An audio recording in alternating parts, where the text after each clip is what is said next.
di bulan Ramadan ini punya kesempatan yang luar biasa untuk mentarbiyah diri kita, ya, mendidik, melatih pada diri kita untuk menjadi pribadi yang lebih taat. Para pendengar yang dirahmati oleh Allah Subhanahu wa taala.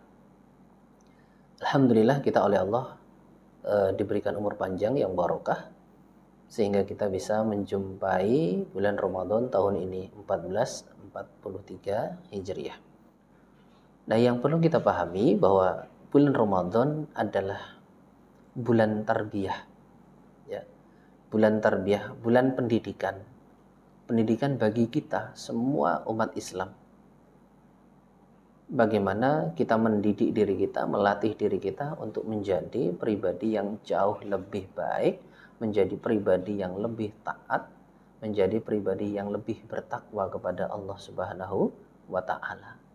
Inilah momen terbaik, yaitu di dalam bulan Ramadan. Mengapa demikian? Yang pertama, alasannya karena di dalam bulan Ramadan ini kita oleh Allah diberikan kesempatan melawan satu musuh saja. Yang sejatinya musuh kita ini ada dua, yaitu kita melawan hawa nafsu yang ada di dalam diri kita, yang senantiasa memerintahkan kepada kita, mengarahkan kepada kita, membisikkan kepada kita untuk melakukan kejelekan-kejelekan, untuk melakukan kemaksiatan-kemaksiatan. Seperti yang difirmankan oleh Allah, innan nafsa la'ammaratun bisu. Sesungguhnya hawa nafsu itu la'ammaratun, niscaya banyak memerintahkan, bisuin dengan kejelekan. Hawa nafsu yang ada di dalam diri kita ini selalu mengarahkan kita untuk tidak taat. Hawa nafsu yang ada di dalam diri kita ini selalu mengarahkan kita, membisikkan kita agar kita tidak menjalankan perintah, agar kita melanggar larangan-larangan agama, agar kita melakukan kemaksiatan, agar kita melakukan kejelekan. Hawa nafsu kita, ini musuh utama kita. Kemudian di luar bulan Ramadan ada musuh kedua kita, yaitu adalah bisikan syaitan. Kalau Allah menyebutkan di dalam Al-Quran, janganlah kalian mengikuti terhadap langkah-langkahnya syaitan. Wala tattabi'u khutuwatis syaitan. Janganlah kalian mengikuti terhadap langkah-langkahnya syaitan. Karena apa? Innahu lakum aduwwum mubin. Karena sesungguhnya syaitan itu adalah musuh yang jelas bagi kalian. Nah, kalau di luar bulan Ramadan, musuh kita ada dua, yaitu hawa nafsu dan bisikan syaitan. Tetapi ketika di bulan Ramadan, musuh kita hanya satu, yaitu hawa nafsu. Kemudian bisikan syaitan ini dibelenggu oleh Allah, dikekang oleh Allah. Seperti yang sudah disabdakan oleh Rasulullah sallallahu alaihi wasallam, idza dakhala Ramadan, ketika bulan Ramadan itu sudah masuk kita ke dalam bulan Ramadan, maka futihat abwabul jannah, pintu-pintu surga itu akan dibuka oleh Allah. Bahkan dalam riwayat itu tidak satu pintu pun dikunci oleh Allah. Artinya apa? Kita ini dipersilahkan masuk ke dalam surga dari pintu mana kita kehendaki. Mau jadi ahli sedekah, nanti masuk surga lewat pintu sedekah. Mau jadi ahli sholat, nanti masuk ke dalam surga lewat pintu sholat. Mau menjadi ahli puasa, nanti masuk ke dalam surga lewat pintu puasa. Diberi kesempatan yang luar biasa. Dengan cara apa? Allah melipat gandakan pahala untuk kita.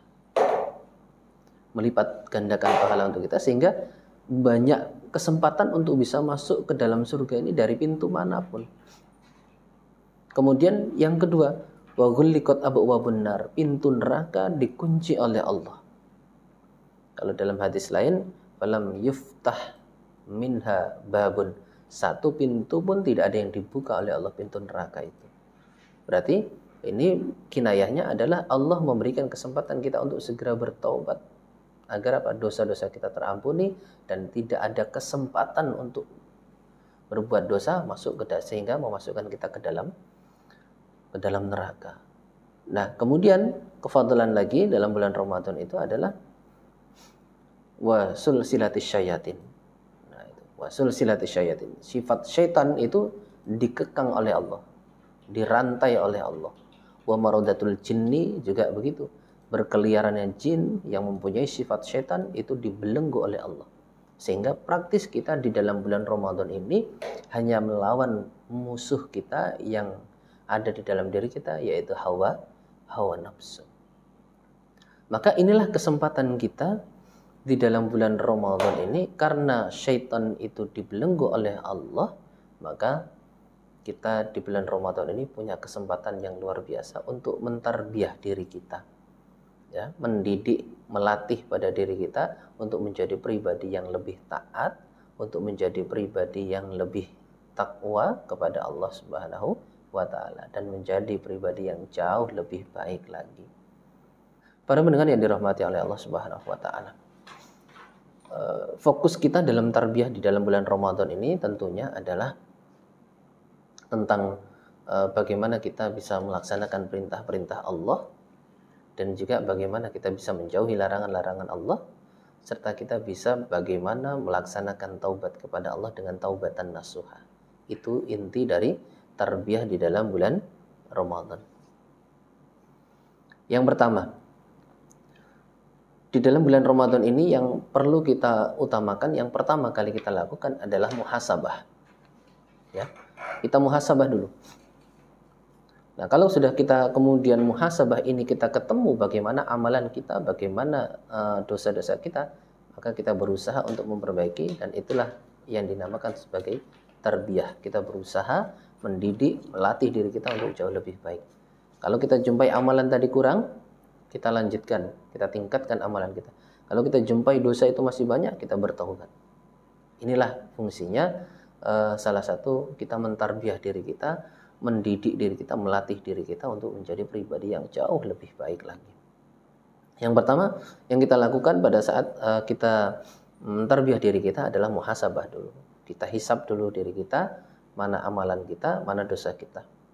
Seperti yang sudah difirmankan oleh Allah Subhanahu wa Ta'ala, ya ayyuhalladzina amanu ittaqullah. Wahai orang-orang yang beriman, takwalah kalian kepada Allah. Wal tanzur nafsum ma qaddamat lighad. Dan hendaklah diri itu memperhatikan, melihat apa yang telah dia persiapkan untuk kehidupan yang akan datang, kehidupan yang akan dijalani besok. Maksudnya di hari akhirat. Itu bagaimana? Apakah amalannya ini sudah sesuai dengan perintah-perintah Allah, dan juga bagaimana di dalam menjauhi larangan-larangan Allah Subhanahu wa Ta'ala. Wal tandur nafsun ma qaddamat lighad. Jadi ayat ini adalah ayat muhasabah. Wal tandur nafsun ma qaddamat lighad. Berusaha untuk melihat amalan kita, memperhatikan amalan kita, apa yang sudah kita siapkan untuk hari esok, kehidupan yang akan datang. Begitu juga Rasulullah Shallallahu Alaihi Wasallam memberikan petunjuk kepada kita, al-qayyisu man dana nafsah. Orang yang cerdas, orang yang hebat, orang yang baik itu adalah man dana nafsah, orang yang bisa menghitung, memperhatikan terhadap dirinya, kemudian wa amila lima ba'dal maut, dan kemudian dia bisa beramal untuk setelah kematian itu. Persiapan amal, persiapan bekal untuk setelah kematian itu. Itu dikatakan sebagai orang yang muhasabah, orang yang pandai. Maka dengan perintah Allah dan perintah Rasulullah Sallallahu Alaihi Wasallam ini, bagaimana kita untuk muhasabah dulu diri kita di Ramadan ini. Kita lihat amalan kita bagaimana. Yang kedua, kita lihat bagaimana dosa-dosa kita. Para pendengar yang dirahmati oleh Allah Subhanahu Wa Taala, ketika kita muhasabah diri kita, kita jumpai bagaimana amalan-amalan kita, terutama yang harus kita perhatikan dalam muhasabah itu. Amalan kita yang pertama adalah sholat kita bagaimana. Nah ini, sholat 5 waktu kita ini bagaimana. Kalau kita perhatikan dari semua rukun Islam itu, yang pasti kita kerjakan setiap saat, setiap waktu itu adalah sholat 5 waktu. Ya, kalau zakat 1 tahun sekali, haul. Kalau puasa juga begitu, 1 tahun sekali. Kemudian kita mengeluarkan zakat 1 tahun sekali. Begitu juga kita melaksanakan haji, itu seumur hidup sekali. Syahadat juga begitu, seumur hidup 1 kali sudah sah keislaman kita. Tetapi ketika sholat masuk ke dalam rukun Islam yang dinamakan sholat, ini setiap saat harus kita sempurnakan. Setiap waktu harus kita tegakkan. Maka ini yang harus kita hisab terlebih dahulu. Sebelum nanti di hari akhir itu akan dihisab oleh Allah Subhanahu wa taala. Karena amalan yang paling pertama dihisab oleh Allah nanti adalah salat. Nah, maka kita ketika menghisab diri kita sebelum dihisab oleh Allah, yang pertama kali kita hisab, kita lihat adalah bagaimana amalan salat kita. Salat 5 waktu kita. Sebelum bulan Ramadan, bagaimana salat kita? Apakah sudah bisa tertib? Ataukah masih 1 waktu yang kita kerjakan, atau 2 waktu yang kita kerjakan, atau 3 waktu, atau 4 waktu?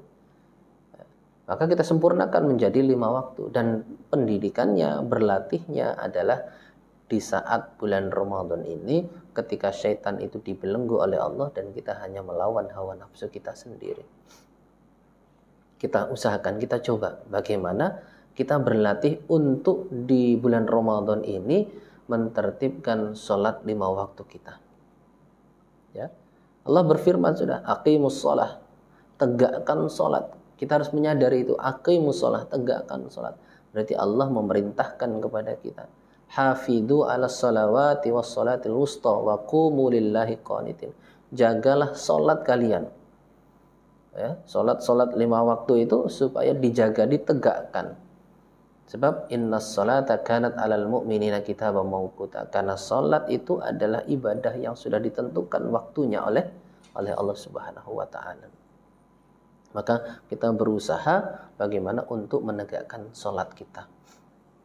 Ini yang harus pertama kita usahakan. Kemudian kita juga di dalam bulan Ramadan ini tentunya selain kita mentarbiyah diri kita terhadap ibadah wajib sholat 5 waktu, kita juga mentarbiyah diri kita tentang banyak hal sebenarnya, termasuk hikmah di dalam kita melaksanakan ibadah puasa sendiri.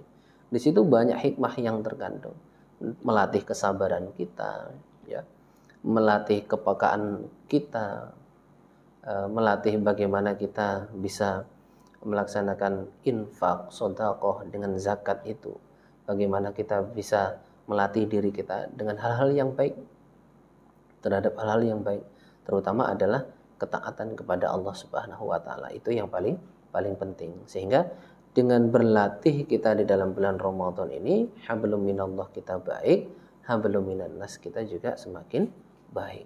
Maka Ramadan ini alhamdulillah Allah menciptakan bulan Ramadan dan penuh dengan hikmahnya. Kita bisa melatih diri kita untuk menjadi pribadi yang jauh lebih baik di dalam bulan Ramadan. Para pendengar yang dirahmati oleh Allah Subhanahu wa taala, selain kita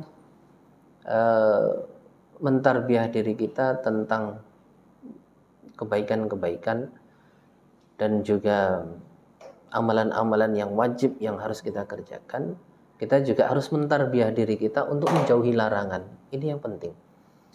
Karena ketaatan di dalam Islam itu bukan hanya sekedar menjalankan perintah saja, tetapi juga harus bisa menjauhi terhadap larangan. Tidak boleh kita atau tidak bisa kita hanya sekedar menjalankan perintah tanpa menjauhi larangan. Tidak bisa. Maka kita juga harus mentarbiyah diri kita.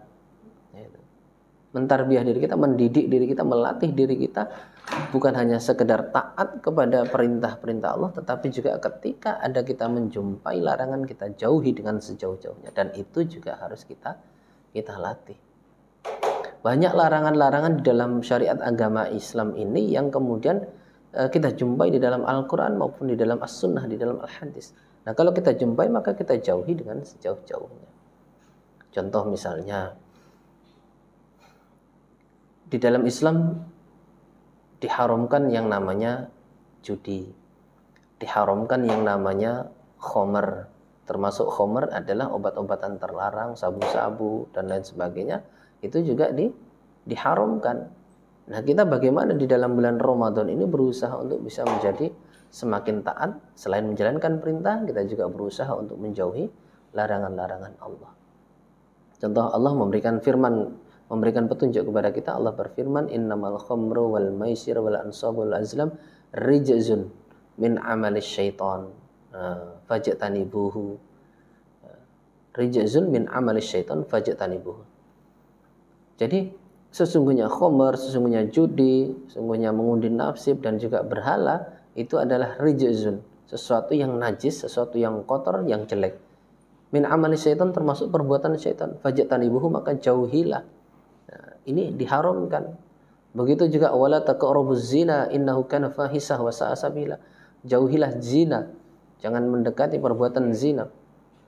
Jangan dikerjakan perbuatan zina karena innahu fahisah, sesungguhnya itu adalah perbuatan keji, wa sa'a sabila, dan jalan yang paling jelek adalah perbuatan zina itu. Nah, ini larangan-larangan di dalam agama dan kita berusaha di bagaimana di bulan Ramadan ini kita mentarbiyah diri kita untuk lebih taat. Selain menjalankan perintah tadi, kita berusaha untuk menjauhi larangan-larangan Allah Subhanahu wa taala. Inilah yang dimaksud dengan kita mentarbiyah diri kita, mendidik diri kita, melatih diri kita untuk menjadi pribadi yang lebih baik, menjadi pribadi yang lebih taat, menjadi pribadi yang lebih takwa kepada Allah Subhanahu wa ta'ala. Insya Allah demikian yang dapat kami sampaikan.